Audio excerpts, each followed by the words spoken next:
Did any of you play King's Bounty 1? It's actually very similar to Heroes of Might and Magic, and I did several playthroughs in the past, and there are some expansions and spin-offs available as well. It is actually amazing. Clean, great dialogue, fun quests. The only thing different maybe with Heroes is that the storyline is not really coherent to a global perspective. So basically every quest and interaction is aimed to keep you busy in the zone rather than working to a larger goal that draws a red line throughout the entire game. King's Bounty 2 still has that lack of cohesion. There is a very good storyline, but many side quests don't contribute to the main quest per se and are just aimed to keep you longer into one place. They do contribute to the world building, however, and slowly you start to familiarize yourself with the world. King's Bounty 2, however, doesn't look at all like Heroes or its predecessor. King's Bounty 1 and Heroes both aim to build large armies and epic battles, while King's Bounty 2 plays from your main character and armies are kept really small. So where can we place this game? Take for example Fable, you all know that, and add a little bit of the protagonist perspective and immersiveness of Book of Unwritten Tales. The protagonist really acts like that, hero figure, incredibly nosy and intrusive, just like, for example, the Wilbur character there. And then grab any old turn-based fighting game, let's take Age of Wonders and call that the combat. And maybe we add a small hint of Adventure Quest 3D for the RPG element. It's actually fun to play. Fable is also fun to play. Most things you will do are very similar, albeit much more limited. And one thing is certain. This game is too polished, has too much effort put into it and truly is made with passion, and therefore I strongly disagree with the mixed Steam reviews. Maybe a 6 or 7 out of 10, but in no means below 5. The world is beautifully crafted, graphics are fine, might not match the top AAA titles, but it fits the whole vibe very well, with a few minor exceptions. Talking looks weird, faces, especially facial hair, looks rushed and takes a lot away from the rest of the character, because actually the amount of unique clothing, both on NPC and player, is done exceptionally well.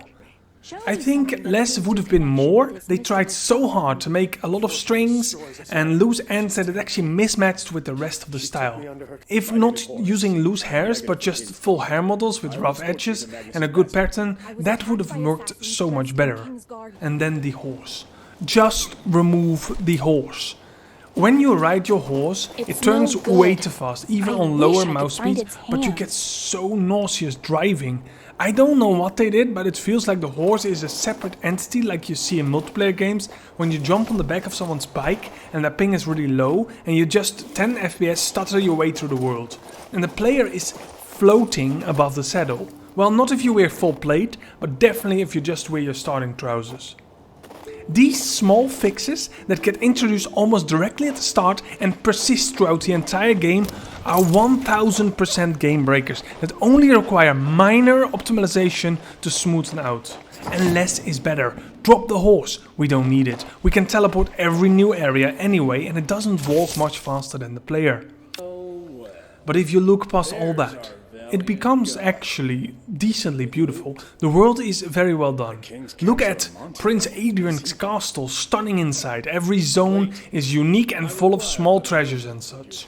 Walking around is still pretty much just like the first installment, but then the resources are more hidden in version 2 and small in comparison, of course, as you don't need a whole tile to display one resource.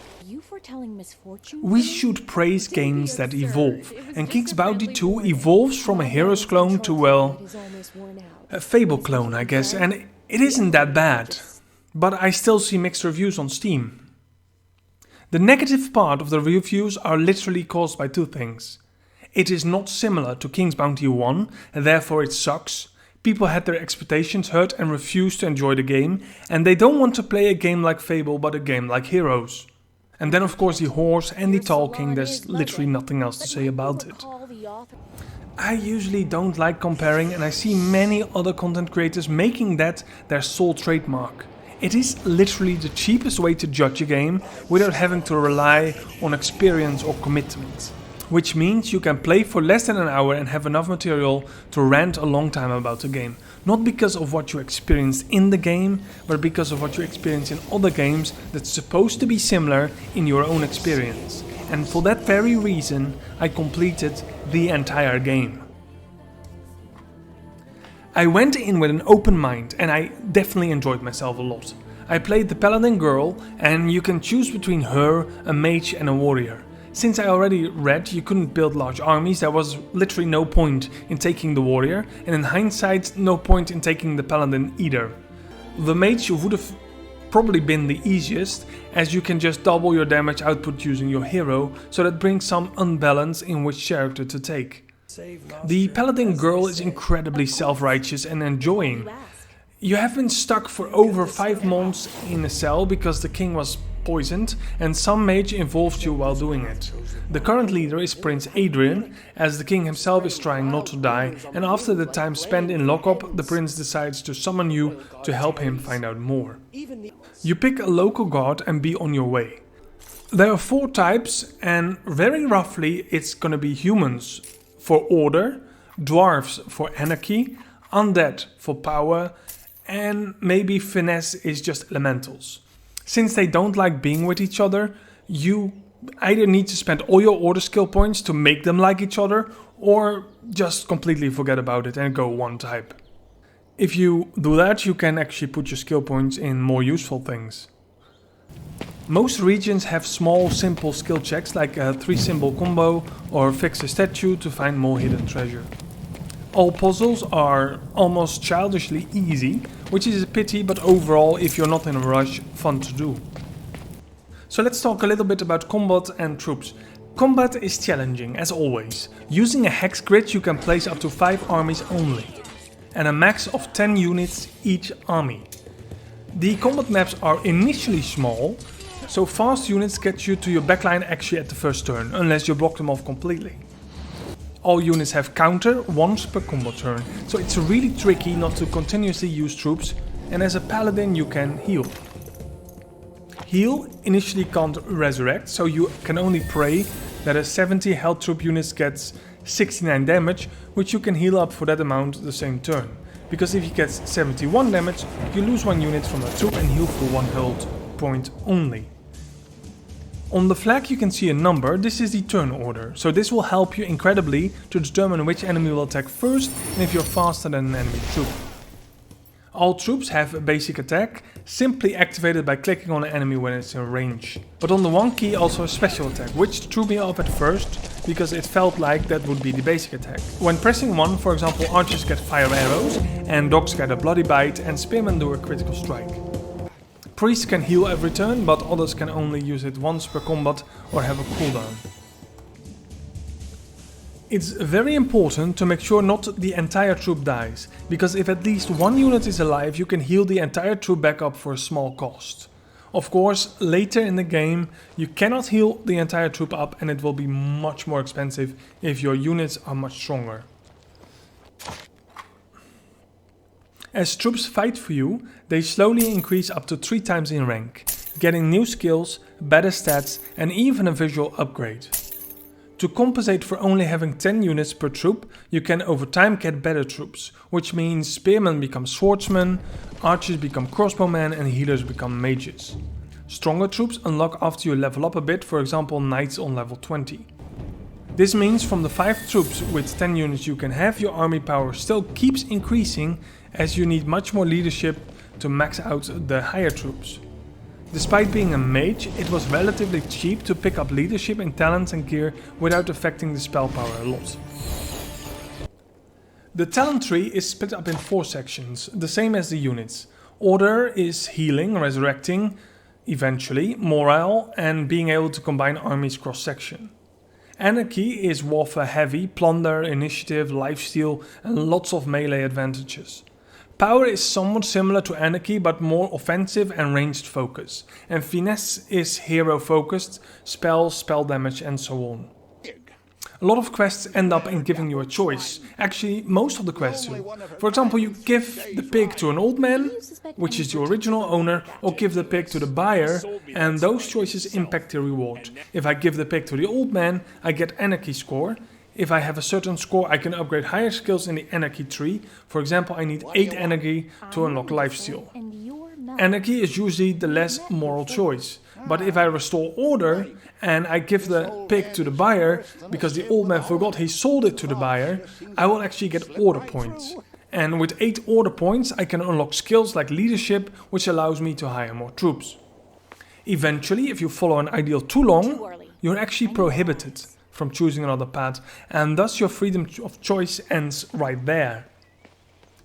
There are a few long quest lines, and one's called the Montpetris Disaster, which basically leads you to the Mage Factory, where way too many things are going wrong. The whole questline focuses a lot around the Mage Tower and is a good boost for finesse.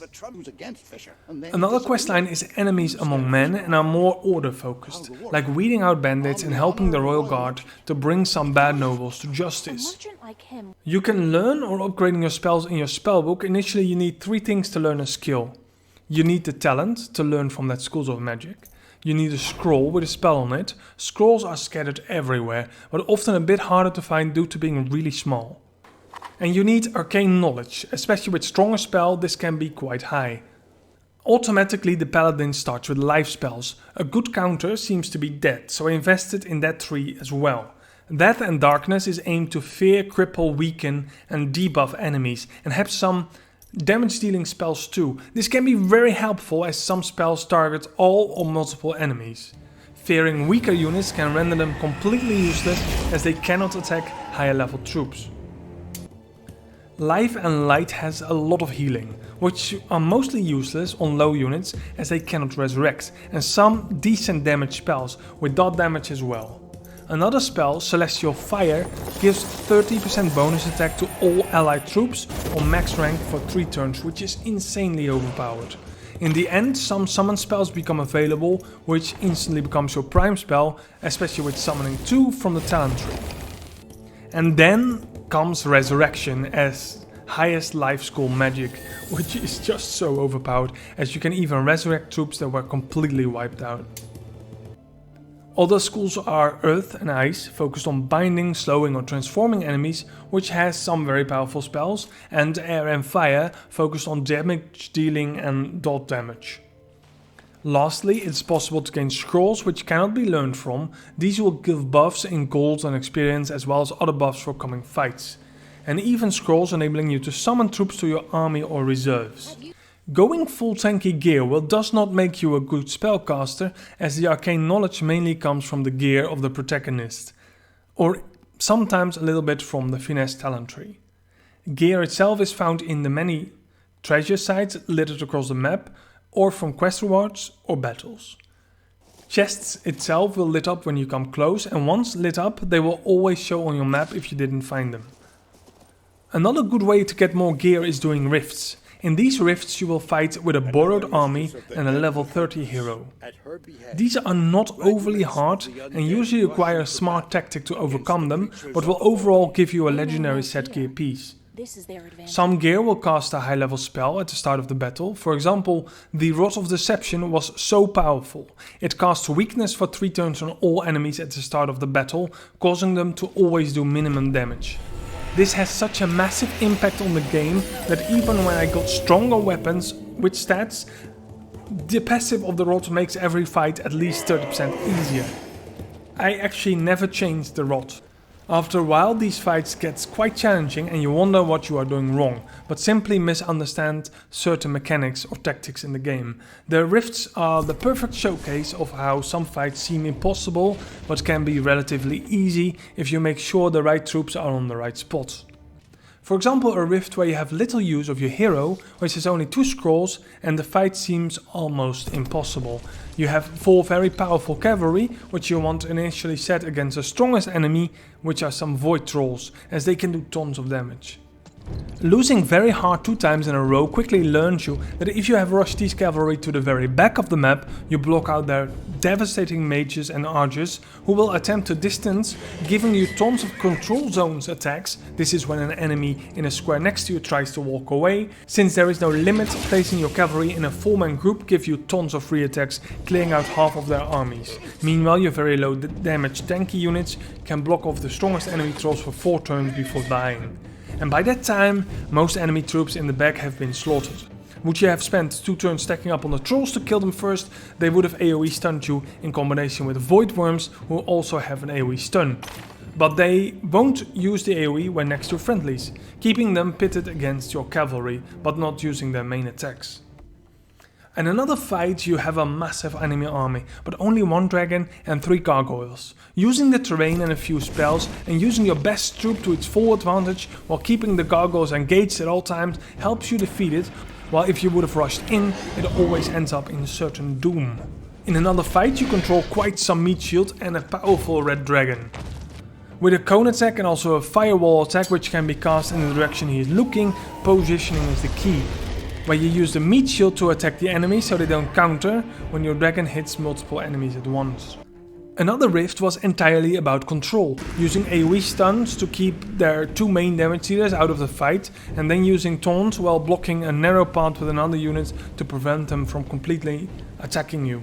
This tactic was almost too overpowered as the enemy is powerless to stop you. The rifts only open after the previous one has been beaten, so skipping them is not an option at all. And the last rift you play with the Scryer himself, which is actually one of the guys that from the very start of the game actually set you aside for his special plan to battle the void.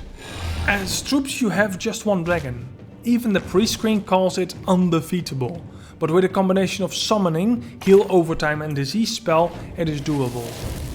And I failed only because the ranged enemy took my heal over time buff with his special attack. After I waited a bit with the spell, all went smoothly. Progressing is pretty easy. Nothing seems to be complicated at first. I actually played on normal, not on easy. Your talent tree has a progression block, forcing you to do side quests, of course, if you want to reach the top talent trees. Question is if that is even really needed to complete the game. A hurdle somewhat early on is confronting Ferod and his knights. He's a level 13 warlord and he has a tough, almost maxed out army, including 2 teams of crossbowmen, and you probably find yourself turning away and coming back when you're a little bit more powerful. I defeated him rather easily when turning levels 14 and having my own crossbowmen. Besides that, the game really slows you down in side quests. You have to do most of them to progress in the world, getting you eventually to your main quest destination. And of course, searching for treasure and placing the treasure you missed on the map also keeps you longer in one place. Going too fast will burn troops, costly troops that requires gold to replenish. Therefore you have no choice but to do as much of the treasure hunting and side questing as you can or become stomped by the enemy. The main questline is destroy the cult of Unity, led by a guy called Dupont. He is elusive and managed to get away, but in the end you can catch him. The final fight with him was one of the toughest ones till now. In the end he took the coward's way out, serves him right for fleeing all the time. And there's also a moment when it feels a little bit like the game becomes too easy, when you grow strong and close to level 30, but the endgame fight balances it out. Overall the balance is actually really good, and playing on average difficulty all fights are quite challenging. But oh my god, the horse. 30 seconds and I'm nauseous as hell, and I think I figured it out. Instead of the horse becoming an extension of the player gets animated on top of the horse as a floating entity. The movement animation of the player is disabled, and when the player moves, the horse is moved instead, keeping the player animated on top of it.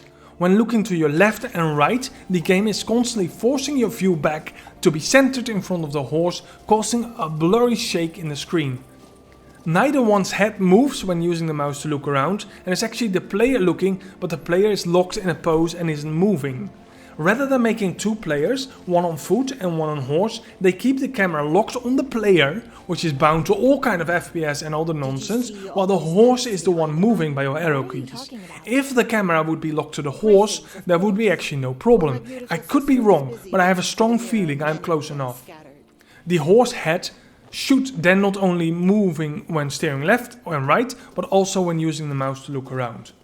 And what totally would have fixed the issue entirely is to pan the camera out and have a top, like King's Bounty 1, view when being on horseback. This will free up from players who is actually complaining about the game not being exactly like King's Bounty 1. The top-down view in a way exists already when a combat starts. It's always a part of the map from a top-down view, and after you finish the battle you can walk around where you previously had your enemies to fight. And then I also figured out the third reason why the game scored mixed on Steam. Rushed release and lack of testing. Any half-decent tester would have seen a mistake like that and sent it straight back to the developer. The painful thing is, the game is a handful of minor bugs away from being actually pretty good. Something they should have weeded out in beta testing. There's usually two reasons a game is rushed and untested like this. Either a higher up forced a release and is ready to grab money as fast as possible and press the production costs. And do note, these guys are often no gamers and will believe anything middle management, often mediocre programmers and mediocre testers, tell them as long as the demo looks good. And the other reason is unmotivated or untalented developers. If a developer team is new and cheap, have no senior backbone, or are being constantly pressed, they will perform bad and will not put their soul into the game, thus not caring what happened to the game. And I wonder which of the two happened. If you would walk to the developer team now and gather them around and include whoever was calling the shots and ask one simple question: who of you really wanted this game to be good? Who of you wanted this game to be memorable? Which one of you wanted this game to succeed about anything else? If anyone stands up who would have had the power to deliver a better product, you can fire that person on the spot, because he or she is lying to you right then and there. If any developer who would have tested this and had not only the power but also the will to fix it, if that developer wanted to make this game really good, Fable-like good, that developer wouldn't have allowed it all this untested faults to pass through testing. And the painful thing is, this game needed one tiny push. One tiny push to be good. Well, that's enough ranting for now, but the secret puzzles are getting repetitive. Always 3 or 4 items in a certain order. You can either just spam all combinations, which is often equally boring, to reading a manuscript telling you exactly what to do, and all of them are still way too easy. There's always a tablet nearby telling you what to do. The endgame is when the prince gets attacked by the Adepts of Shadow led by Tenebros, his master Aeronox, supposed to be killed by him but wasn't and wants revenge.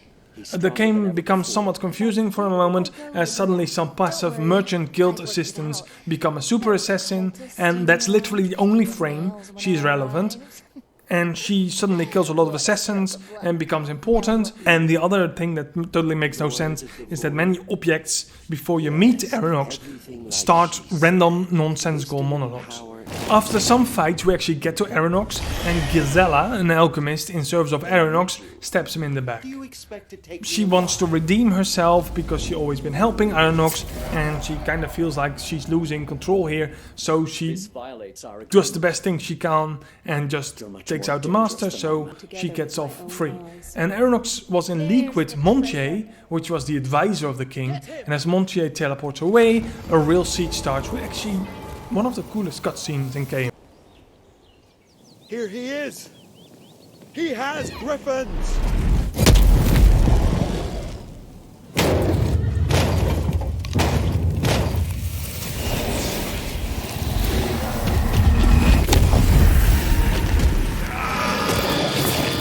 You chose the wrong side.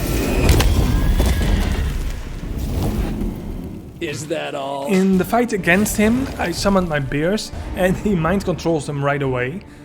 But luckily a game mechanic triggers when I resummon them, removing his mind control bears and putting new bears under my control. And I actually managed to do that in a later fight as well, when he mind controls my bears and somehow he always focus mind control on the summoned monsters, and you can just resummon them to completely negate that. The mages try use magic to battle the void, but it backfires and suddenly I find myself stuck in the void.